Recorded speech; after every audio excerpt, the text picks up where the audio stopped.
প্রিয় শিক্ষার্থীবৃন্দ, অনলাইন ক্লাসে তোমাদের সবাইকে জানাচ্ছি আমি আন্তরিক অভিনন্দন। আমি কে এম হাবিবুর রহমান, প্রভাষক, সমাজকর্ম বিভাগ, সরকারি জিল্লুর রহমান মহিলা কলেজ, ভৈরব, কিশোরগঞ্জ। অনলাইন ক্লাসে তোমাদের আজকে আমি পড়াবো উচ্চ মাধ্যমিক সমাজকর্ম দ্বিতীয় পত্র অষ্টম অধ্যায়। আজকে তোমাদের আমি পড়াবো Bangladesh red crescent society, Bangladesh red crescent society এবং functions of Bangladesh red crescent society, Bangladesh red crescent সোসাইটির কার্যক্রম সম্পর্কে। আশা করি সবাই ভালো আছো, সবাই মনোযোগ দিয়ে আজকের এই লেসন শুনবে সে আশাবাদ ব্যক্ত করছি। রেড ক্রিসেন্ট সম্পর্কে আজকে আলোচনা। Bangladesh red crescent society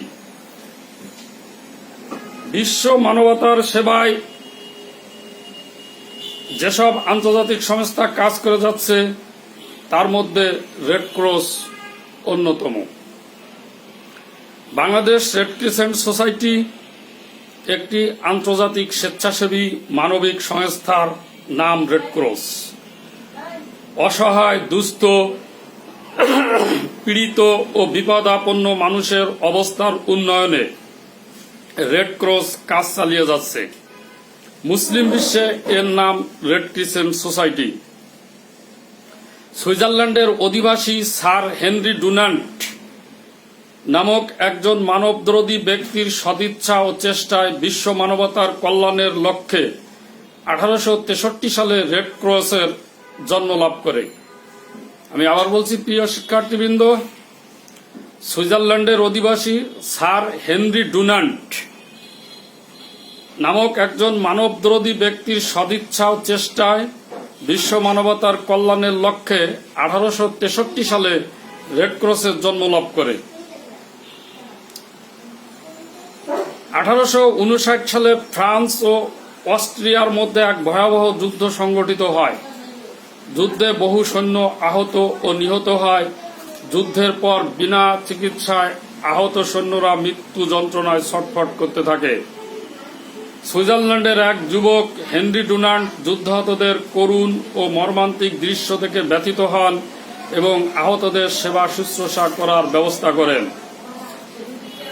France ও অস্ট্রিয়া যুদ্ধের ভয়াবহ স্মৃতি নিয়ে 1862 সালে লিখেন হেনরি ডুনান্ট তার বিখ্যাত বই a memory of Solferino. A memory of Solferino তার বইয়ে বিশ্ববাসীর কাছে আবেদন জানিয়েছিলেন, আমরা কি পারি না প্রতিটি দেশে একটি সেবা সংস্থা গঠন করতে যা শত্রু মিত্র নির্বিশেষে আহতদের সেবা করবে। তার আহ্বানে সাড়া দিয়ে 16টি দেশের প্রতিনিধিদের সমন্বয়ে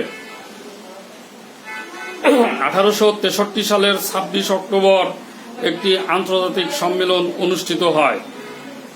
উক্ত সম্মেলনের মাধ্যমে সকলের সিদ্ধান্তের উপর ভিত্তি করে প্রতিষ্ঠিত হয় আন্তর্জাতিক রেড ক্রস। বর্তমানে সংস্থা যুদ্ধাহতদের সেবা ছাড়াও বিভিন্ন জটিল সমস্যা, প্রাকৃতিক দুর্যোগজনিত পরিস্থিতি মোকাবেলার ক্ষেত্রে গুরুত্বপূর্ণ ভূমিকা পালন করে যাচ্ছে।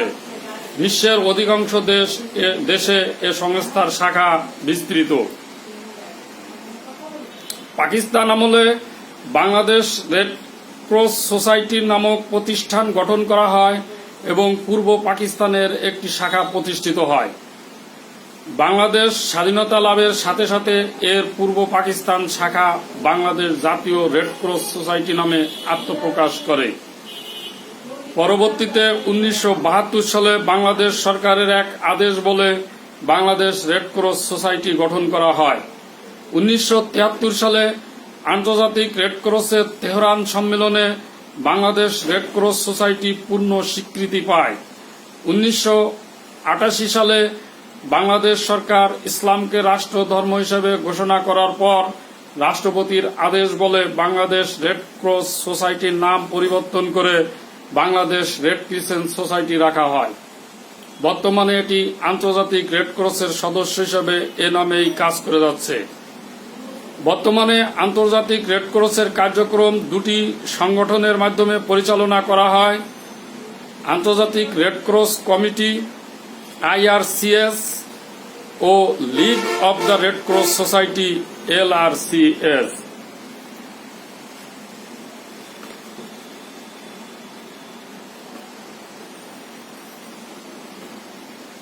প্রিয় শিক্ষার্থীবৃন্দ,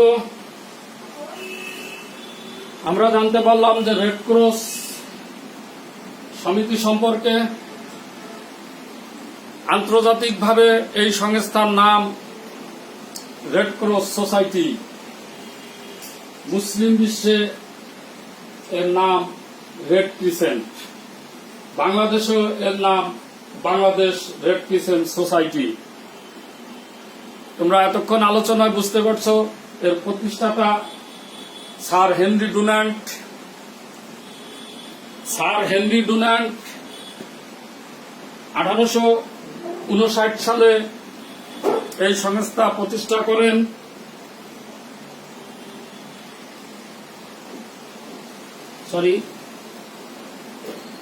স্যার হেনরি ডুনান্ট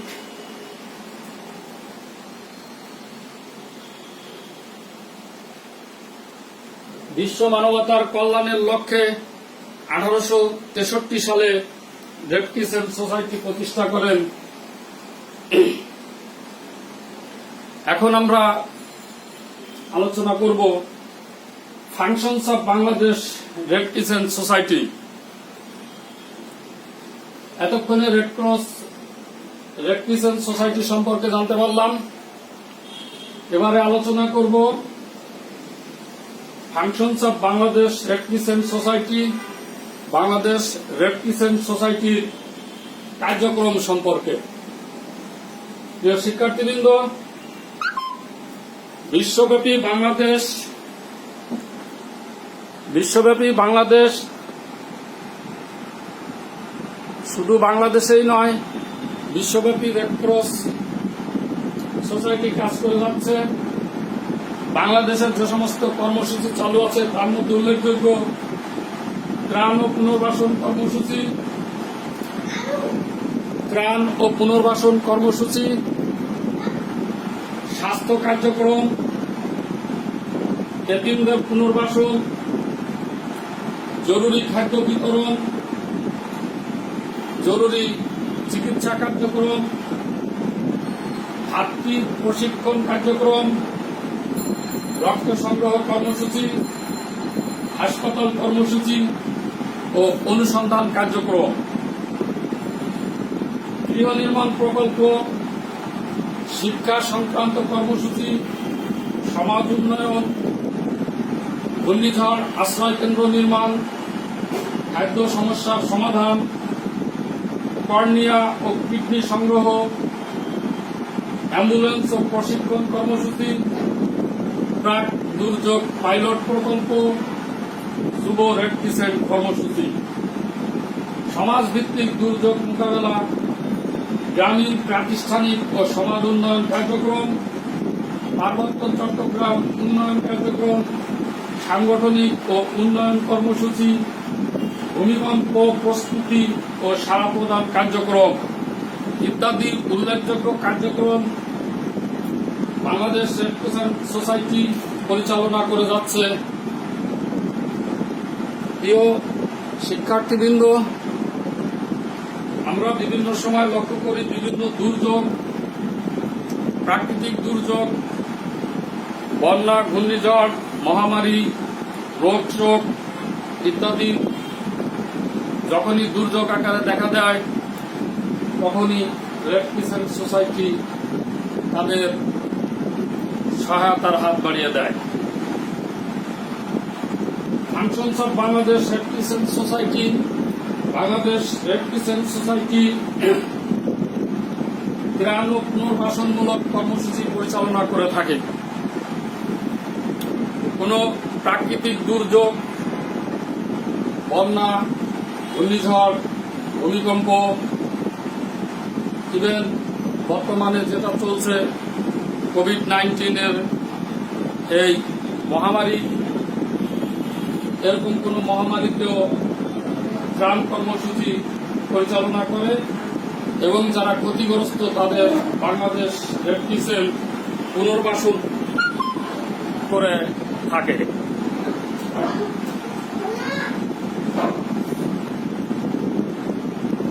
স্বাস্থ্য কার্যক্রম, এতিমদের পুনর্বাসন, জরুরি খাদ্য বিতরণ,